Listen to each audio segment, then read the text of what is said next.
Welcome to the nextTalk podcast. We are a nonprofit passionate about keeping kids safe online. We're learning together how to navigate tech, culture, and faith with our kids. Today on the podcast, we have Maurine Molak. She's been here once before, but it was like, oh my gosh, like 8 years ago. Maurine, welcome back. Thank you, Mandy. It's great to be back. You are a mom on a mission. That's how I describe you to people. She's a mom on a mission.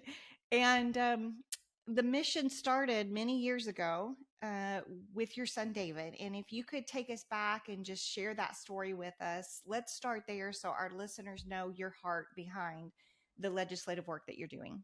Yeah, thanks, Mandy. It's a mission that I don't think any parent wants to be on, but I'm just, have a path to try to make sure that no other parent has to walk in my shoes. And my sweet David was 16 years old when he died by suicide after months of relentless and threatening cyberbullying across many platforms, specifically Instagram, by a group of classmates where they were threatening him, saying things like put him in a body bag, put him 6 feet under.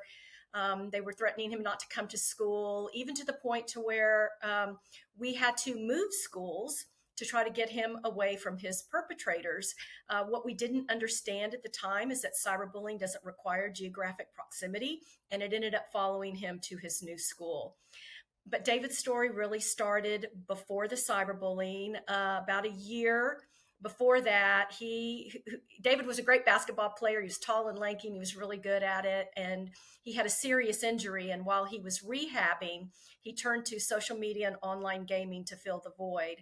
And over a period of about 8-9 months, we started to see a real change in his behavior, where he was showing all of the signs of a behavioral addiction. He was lying about completing his homework. He was get angry and aggressive when we would try to get him to stop. He was sneaking around using his devices when they were supposed to be locked up in the kitchen. And then there, towards the end, he started stealing from us in order to purchase virtual assets to increase his player power through some of these gaming platforms. David spent a lot of time on YouTube watching these professional gamers. They were teaching him the tips and tricks and tactics on how to circumvent parental controls and basically how to steal from your parents without their knowledge. David knew he was a smart kid, and he knew there was something wrong with his behavior, but he could not control himself. And he had this false identity of who he thought he was online. And it was at that period of time when he was really struggling with his mental health, and we were getting him supports. I mean, he had a therapist. We were seeking help through the medical community. And it was at that point when the cyberbullying started, and it went on and on and on for months. And, it was really the final match on a huge bonfire that exploded in our home. And that's when we lost him. Man, I have an athlete, a basketball player too, and he had an injury. And going from being super active to being taken out and not being able to do anything, their mental health, it is challenging. And then you add in the technology and all of these things that are luring our kids in, it is really difficult to manage.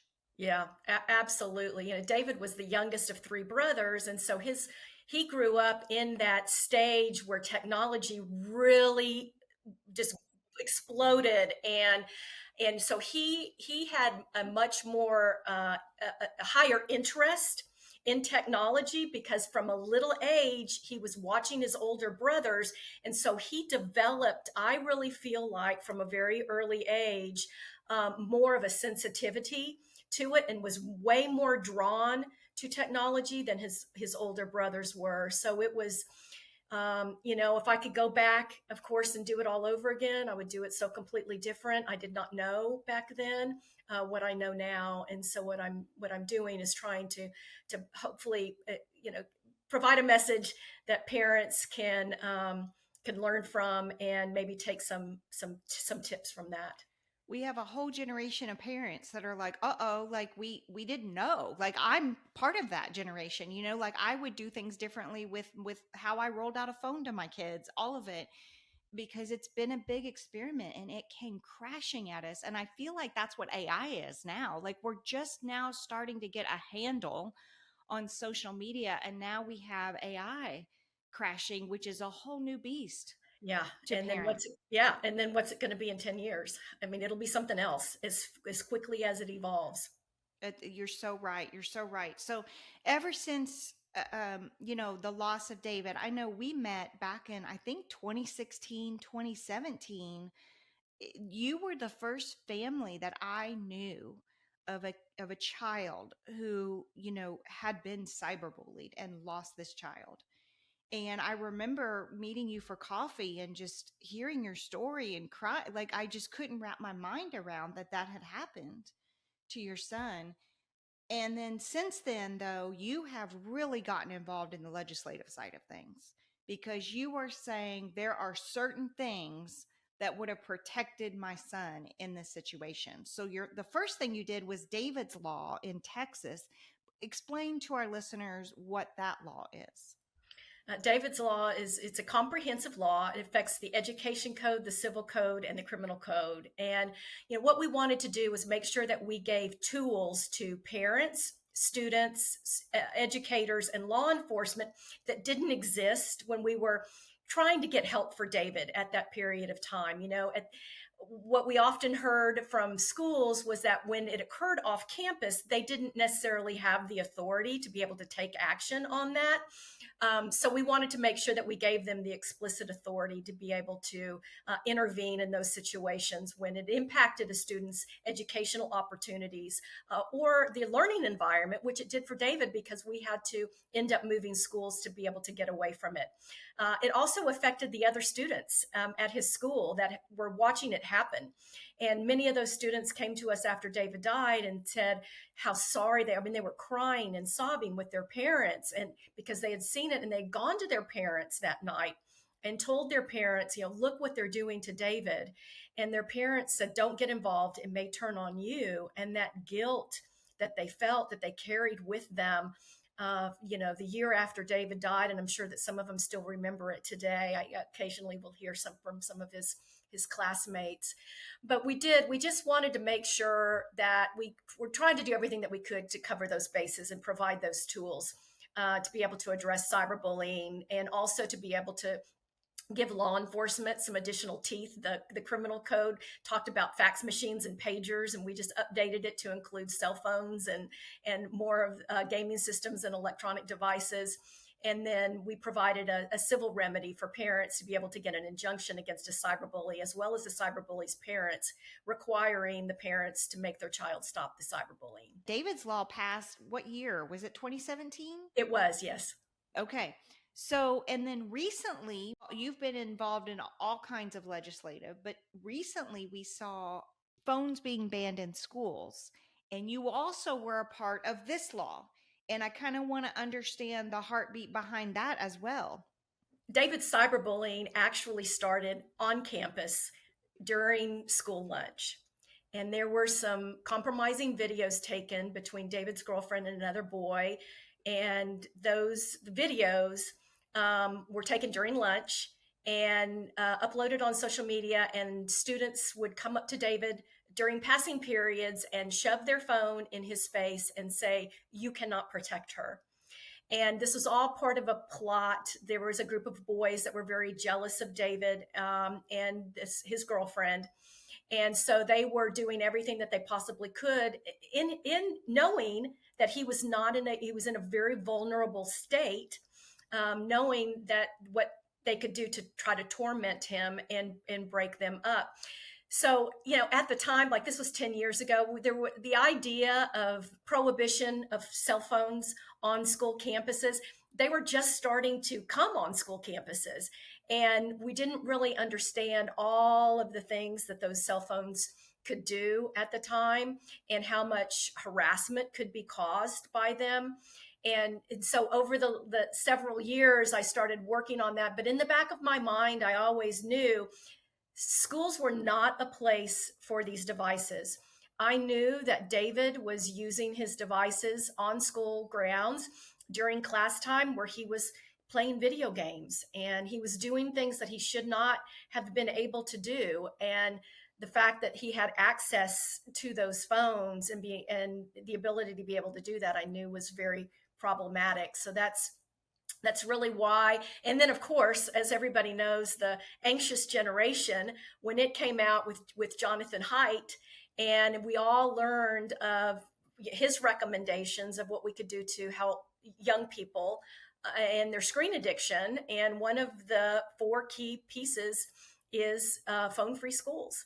And so I had a lot of other states who had actually joined in, and Texas was, I believe, the 15th state to pass a phone-free school bill.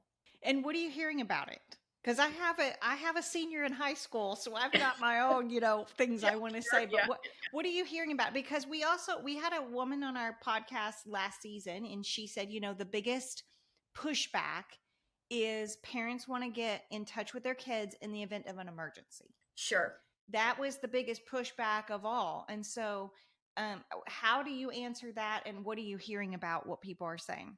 Yeah, I mean, I can completely relate to that. But let me just kind of back up a little bit. So, what the bill is, it's actually gives school districts the autonomy to decide whether or not it is a complete ban from school, or that they provide a secure storage method for those devices during the school day. So, a lot of flexibility there on how they're going to implement the fact that students can't use their device in personal devices, and that includes smart watches, earbuds, glasses, iPads, and tablets. And so we want to make sure is that school districts do have their, they can make these independent policy decisions as long as they're prohibiting them.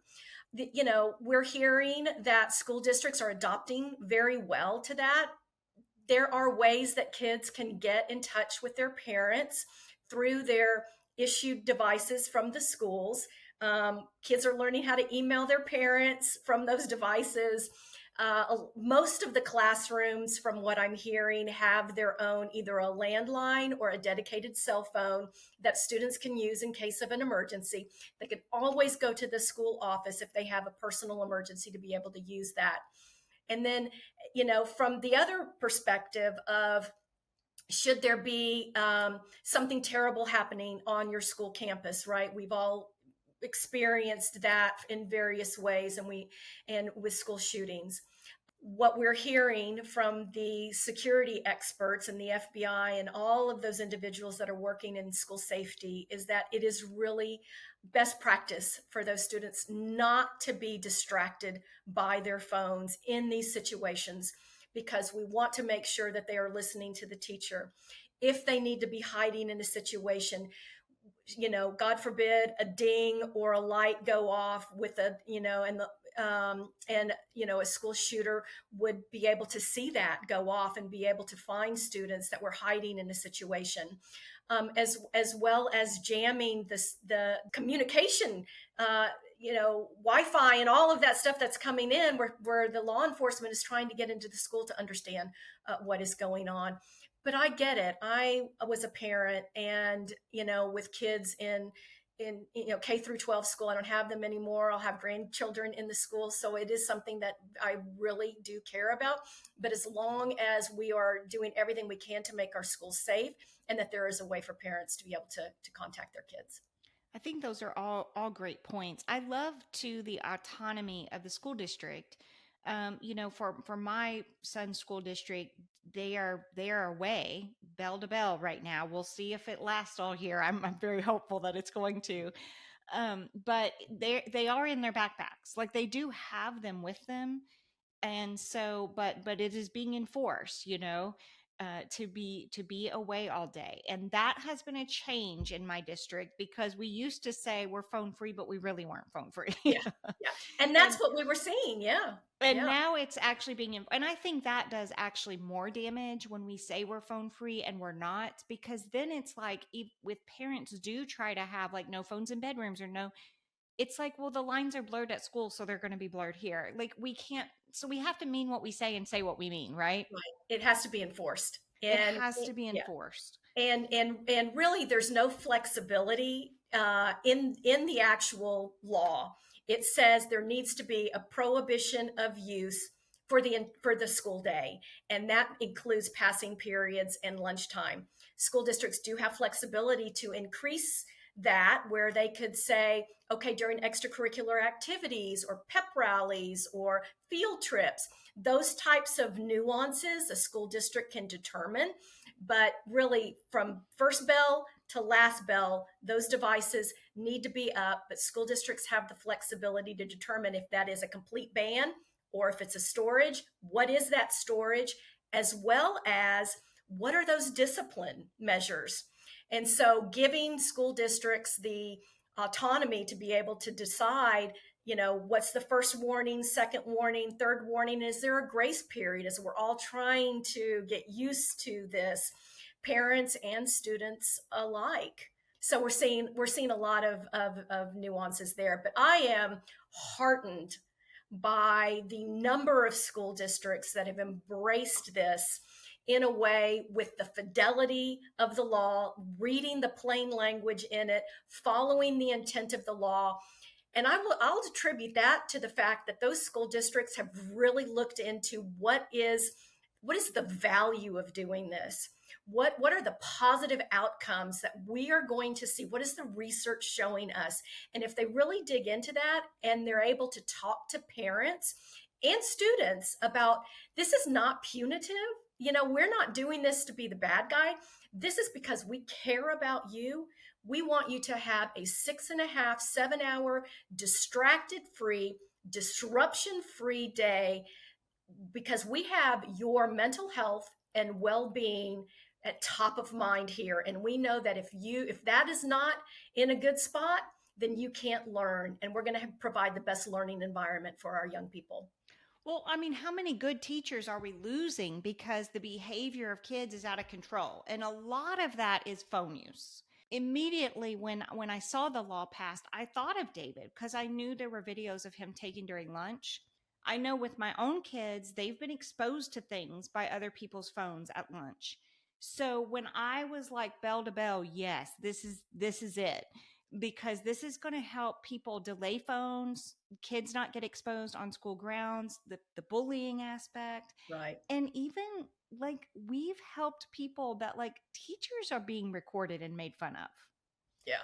And so teachers deserve to be able to walk into school and not be afraid that their students are going to video them and make fun of them all night on social media. I completely agree. I mean, we're hearing that teachers that are in schools, and the policies are strong policies and they are enforced. Those teachers have a much higher level of satisfaction than those schools who are only adopting instruction only, classroom time, and not, because if you think about it, those kids that may get their device during a passing period, the last 5 minutes of class, they're thinking, what app am I going to open first when I get out of class, when I can turn my phone back on? We're also seeing that there's a lot more tardies in those schools that allow or don't have a serious enforcement mechanism. Maybe they have a policy, but they're not enforcing it during classroom period. We're also seeing that during lunchtime, kids are way more engaged. Schools are providing ping pong tables and foosball tables and games for kids to play.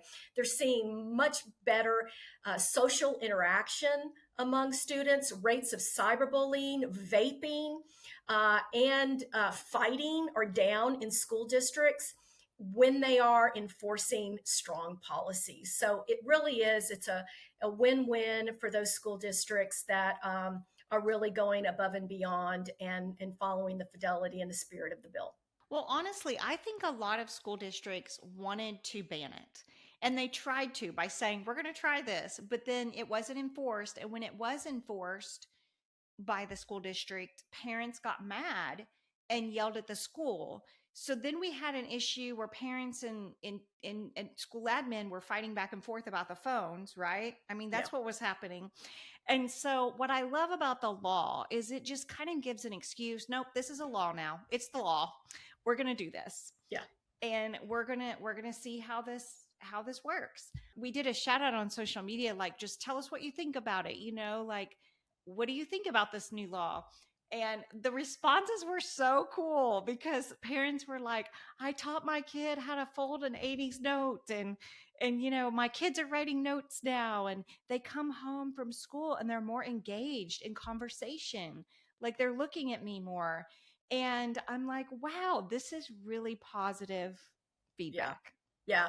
I even heard a story about a school district that was putting in old fashioned phone booths for kids to be able to call their parents if they needed to. I mean, schools are I embracing it, love it. lots of schools. And that's what really is, special, because this is a gift to these kids to be able to go to school, and not have those distractions and disruptions. There's just so much pressure that I don't think we can understand that comes from a phone. Constantly being recorded. I mean, I can't tell you how many families we've helped where somebody has inadvertently been taking a picture of or video in a locker room while they're changing, and they thought they were private, but it's caught in the background of just selfies all the time. And so Right. I've been shouting for a decade, we at least have to get these phones out of locker rooms and bathrooms. Like, it's really dangerous. I love that this encompasses all of that. Yeah, for sure. And the anxiety. What I was hearing a lot was the anxiety around kids feeling like they were going to be a picture snapped of them in a compromising picture and uploaded, or a video taken of them. And so just being able to remove that, we're seeing also the rates of depression and anxiety in the school day going down. Well, and I don't even think some of the kids who are walking through it understand how positive it is right now. Like, I think they'll look back, after the school year is over. I mean, we went to our first Friday high school football game, and I told my husband, I was like, look around. None of these kids are on their phones. They're all like talking to each other. That's And I great. was like, is this because of the new law? Because typically you would just see this at Yeah. a football game. Yeah. And it just felt like a normal football game. Less people on their phones, people talking. It just was an exciting time to be there. Right. We just need kids. We want them to be kids. We want the childhood back for kids. And it's just, and we can do that. And we're making a good step with this bill. So you helped with this. You're behind the scenes kind of helping with all of it. You, for some reason, God has put you on this legislative path. You're in DC all the time. So you've helped with these two laws, big laws in Texas that have really impacted our kids.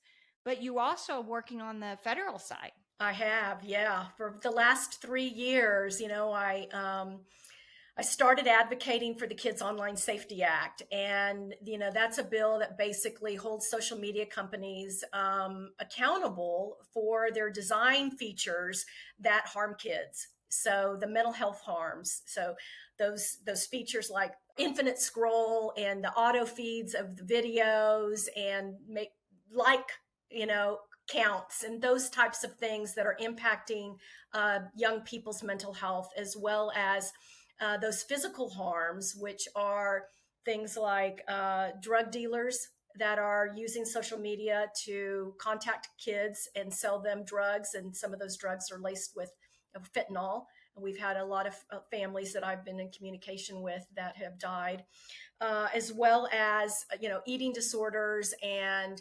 sextortion. I know that you've had Brian Montgomery on your show a couple of times, and he's part of our group that's advocating for the Kids Online Safety Act. And we've been doing this for about 3 years. But a year ago, I started Parents for Safe Online Spaces, which is Parents SOS, and we're a group of 20 parents who have all lost children to online harms. And we're a core group that goes to DC and advocates for this bill. It's basically what we're asking for is safety by design and safety by default. So making sure that those parental tools, all of them are on the highest level of safety when that child first logs into that app. So the parent, it's not on the parent to go in there and turn on those safety guards. that it's actually the platform's responsibility to do that when they have a young person on their platform. And so it's a very common sense. It was bipartisan. We almost passed it last year. It came out of the Senate 91-3, which is basically unheard of in Congress. You don't have that kind of bipartisan support. And it just got stalled in the House. And we were very disappointed by year end, but it's been reintroduced. We're waiting, still waiting on text from the House, but we're hoping that we're going to have that soon. And we'll be back in DC continuing to advocate for that as long as what we get is a strong bill. There's nothing worse than a bill that either is doesn't do anything or is more harmful to young people. Well, I remember when I met Brian and we had him on our show, and the first thing I thought was he has to know Maurine, because nobody can speak into this like a mom who's been through this, right? I remember connecting you guys, and you said, I said, Maurine, he needs you, like their family needs you right now. And you were like, this is a support group nobody wants to be in. Yeah. And you guys have this 20 families that have come together and kind of devoted your life now to making changes so that our kids can be safer online. It's a path that nobody wants to be on, but we know what the risks are. We know if these social media companies are not accountable for, it's basically the design feature. I mean, the business model, excuse me, the business model, right? So engagement is what drives their profits. And how do you get engagements? It's the most damaging, the most theatrical, drama driven, horrific content is what kids are going to like get their eyes glued on that. And so if they can't be held responsible for those features, like the algorithm that is feeding that content to young people, even when they're not searching for it, that's the one thing about COSA is it's not based on content. It's based on those design features that are forcing that content on young people in order to drive their profits up. So that's what we want to do. We want to make sure that there are just some common sense guardrails in place to protect Walker, Brian's son, would have protected David, my son, and the hundreds and hundreds, thousands of other children that have died from online harms, as well as the hundreds of thousands of students, if not in millions of students that are being impacted by it every day. Here at nextTalk, we focus on the parents, getting involved and being the solution. And what I love about what you're doing is you're saying we've got to come alongside parents. Parents need help. We're not saying parents shouldn't be doing all these things, but parents need help with this, because right now we just have this machine out here filling an algorithm when a kid enters a birth date, when they know they're not an adult and they're feeding certain algorithm to that must stop. Yeah, absolutely. Parents aren't asking for a pass. We're just asking for help. I mean, as soon as you figure out, one app, how many more pop up, and then actually, it could be a full-time job. It's just to figure out how all of these apps work and what are all the safeguards on each of these individual apps. What COSA would do is say, each one of those, it has to be on the highest safeguard. And if a parent wants to go in there and relax those safeguards, they have the authority to be able to do that. But parents are struggling right now, not only with just daily life and holding their families together, and adding this to it, it is a huge burden to parents. Well, and like you said, all of our laws are outdated. I mean, we don't even talk about phone use in most of our laws. So a lot of it is just updating with the technology part and the access that we have today. Right. Absolutely. And, like I said, in David's law, we had to update it from fax machines and pagers. I say that to kids today, and they're just like, well, what is that? Nobody even knows what that is. So yeah, we're just so outdated. And I hate to think about the laws in AI. It is just evolving quickly, where we really need to be in tune to our kids and their phones and what they're doing because it is evolving faster than when we can keep up with. It is very scary out there, and we're hearing story after story of kids who have engaged with these chat bots. And as far as I'm concerned, chat bots should be, no child should have access to a chat bot, period. Like, there should be a strict law about that, because a child getting information from a machine when they think it's an adult human interaction is not healthy. And we need to make sure that we're trying to put some guardrails in place to protect kids. Yeah, I had a pastor on one time, and he said, Pastor Ed Newton from CBC, he said, AI does not have a soul. And when he said that, I was like, that's so true. Yeah. Like, and kids are asking it advice, like it would give moral advice, and it's not, it's a machine. Right. And they're building these relationships with them when they're searching for something else in life. And that chatbot is reinforcing everything that child is saying, instead of telling them they need to be talking to a trusted human adult, a parent, somebody who cares about them.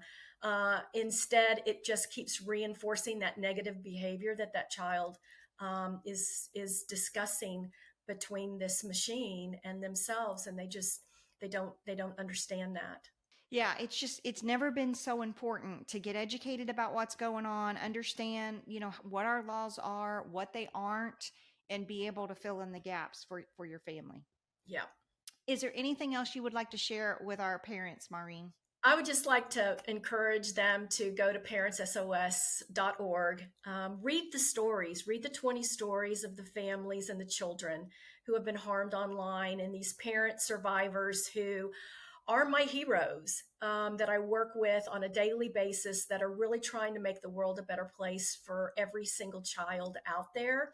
And then join our movement.